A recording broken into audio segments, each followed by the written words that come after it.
Hey guys, welcome back. So getting into Mike Costa's Venom vs. Host, which is a 5-part series which gives us the answer to where the Venom Symbiote came from prior to Peter Parker bringing it back to Earth from the Secret Wars, and in addition to that, the birth of a new symbiote. So let's talk about this for a little bit. But first, if you're new to the channel, be sure to subscribe to catch the spills every week, and don't forget to hit that bell up top so we can squad up in the comments for the first hour.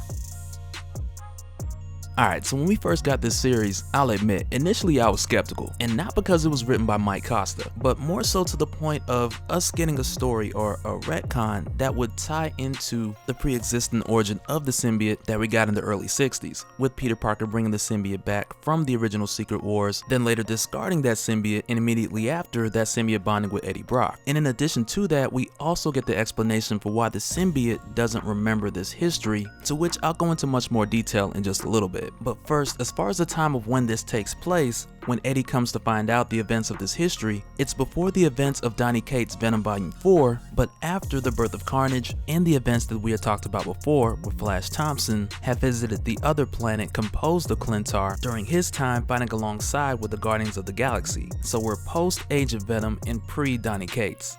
And so at this time, in between those two events, we come to find out that the Venom Symbiote has produced another offspring that they're allowing to be held at Alchemax under the supervision of Liz Osborn, Norman Osborn's wife. And they're doing this mainly for the purpose of it being watched over and allowing mild studies to see what different abilities it may have and finding out if it has any hostile traits or whatnot. But for the most part, it's kind of like a daycare situation. And in return, Liz also wants to study the symbiote and make a profit off of the research, which Eddie isn't too keen about. But at this point in time, they do trust her enough to let it stay there for a little while so they can learn more about it before it ultimately bonds with a host. But on one particular day, after one of Eddie's regular visits, his symbiote notices that he's being followed, and when he tries to question the kid who he believes is following him, he's immediately attacked by an identical kid who turned out to be a Skrull, who blindsided him and was giving him the business. But while this is happening, she's then stopped by Tel-Kar, who is an escaped prisoner from the Kree-Skrull War, who confronts her, telling her to stay away from his symbiote. And you just gotta imagine, like, from Venom's perspective, this is like, wait, what? Interrupted by another wait, what? Because at first it's like, why is this Skrull attacking me? And then after that, immediately after that, it's like, who is this Kree and what could he possibly mean about his symbiote? Because Eddie and his symbiote share memories, which go back to his previous host, and up until this point, there's really no recollection of this guy. But at this moment when they see him, the symbiote tells Eddie that there's a familiarness about him and that instead of just standing by, that they need to help. And Eddie agrees to help him out, but he tells Tel-Kar that he'll save his butt here, but immediately after he needs to get some answers. And the reason that Venom knows that this guy isn't just randomly saying this or just making this up is because the symbiote remembers his scent but just doesn't remember where from. But after Eddie agrees to help, they do enough to get him out of there and get away from this Skrull that attacked them both. And so with Tel-Kar having taken severe injury, Venom takes him back to Alchemax so he can get stitched up and they can have the chance to talk to him and really find out what's going on. And when Liz sees this, she doesn't know what's going on, and she really doesn't want to know what's going on because she doesn't want to disturb anything and escalate and in turn have Galactus come after them or something. Like, yeah, she went there, she went off the deep end. But after Tel-Kar explained to Eddie that the memories are still there within the symbiote, but they were suppressed by the Kree because if Tel-Kar was captured, they needed to make sure that the Skrulls got none of their private intel. But after showing Eddie how to access these memories, we then discovered that the Kree found this symbiote that was an outcast from the others on his home world, and they used it as a tool to disguise Tel-Kar as a Skrull so that he could spy on them from within and attack when the time was right.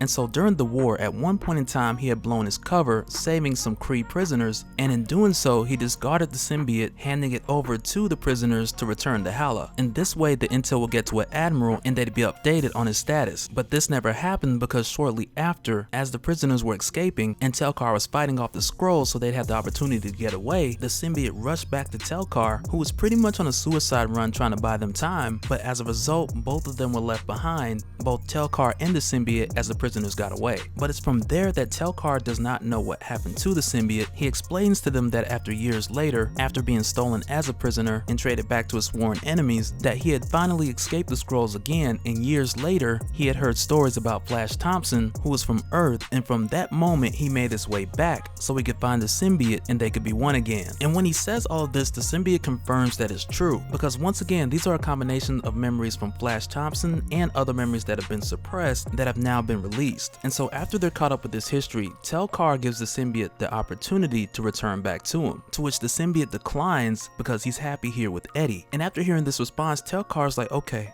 it's fine. Eddie, you're a lucky man. And then he just throws Liz out the window, escalating the situation rather quickly. And it's like, who would have thought Kree were this emotional? But when he does this, Venom of course has to save her, and when he does, Liz picks it up right away that hey, he's only doing this so he can get the other symbiote, which he discovered after making contact with Venom. And when Venom and Liz get back inside, Venom rushes to the lab only to find that Tel-Kar already has the young symbiote in his hands, threatening to take it and mold it into what he would want it to be, which forces Venom to make the decision to give his symbiote in exchange so that the young one isn't harmed, which was a very parental decision on Venom's behalf, because if he were to engage Tel-Kar and fight him for the younger symbiote, there's no telling what damage it could have done to that symbiote in the process. So at this point, when Tel-Kar leaves with a Venom symbiote instead, Eddie gets picked up by the throat by Liz, who's just screaming like, how could you let him take it? But we find out quickly that this wasn't Liz, but it was actually the Skrull who had tried to stop him in the first place. And from here, this Skrull, and her name is M. Lance, she tells Eddie the truth, the actual truth. Because in this narrative, Tel-Kar is the bad guy, and M. Lance is actually the reliable ally.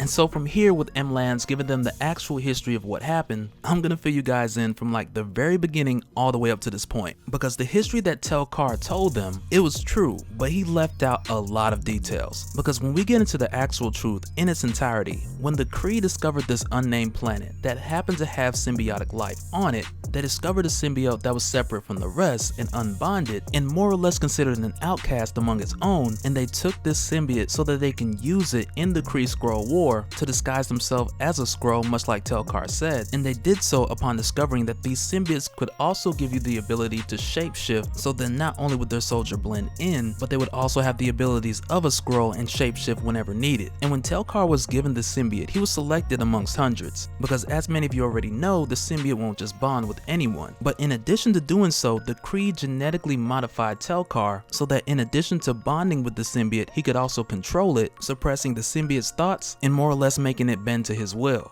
And that's how he made his loosely true story believable and prevented the symbiote from returning back to Eddie after he had taken it and boarded his ship. And so, just to fill things in a little further, for those of you who didn't notice, the planet where the Kree had gotten this symbiote from, it was a product of the experimentation of Knull, the god of the symbiotes. And so if you're completely new and you're not sure who this is, I got a link below to his origin, which will fill you in on all of that.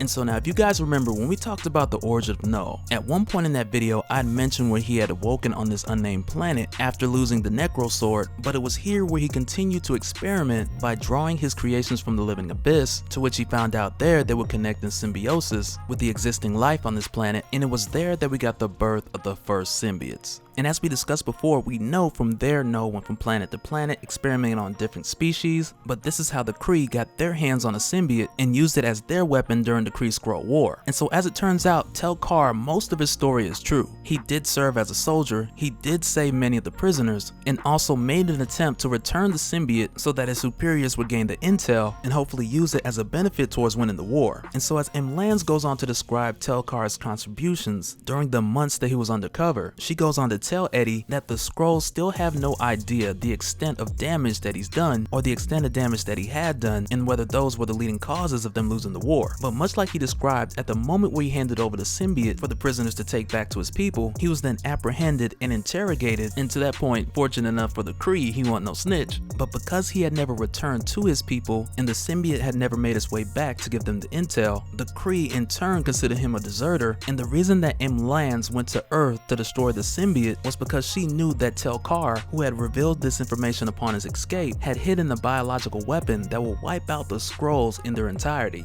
And at this point in time, after stealing the Venom Symbiote, that's exactly where he's going. And so for Eddie, after being filled in on everything, he's like, okay, say no more, let's go and get my symbiote back. But M. Lance tells Eddie that there's no point in you going. At this point, you don't have your symbiote, and without it, you're just a man. And sure, she tells him like, you know, you look like you lift, bro, but in space, you're not gonna hold up. Which sounds kind of harsh, but it's true. But it's at this moment that it dawns on Eddie that he still has the young offspring symbiote. And the symbiote calls out to Eddie mainly because of their connection from the Venom Codex, telling him that we have to save my parent together. And when this young symbiote bonds with Eddie, they become a whole different beast with new abilities, different vision, and just way different than Venom. And with their combination of symbiosis, Eddie can actually go to space now and go after the Venom symbiote and have a much lower chance of getting killed in the process. But that'll do it for this one, guys. So now for this story, I mainly wanted to break in 2 parts, because in the second part, I want to go more in depth with the name of the new symbiote, its abilities, and how when it's all said and done, this new symbiote will be nothing like any other. So make sure to subscribe to catch part 2, which is the conclusion, and we'll do it again on the next one. Well, not exactly again, but we'll continue. Alright, later.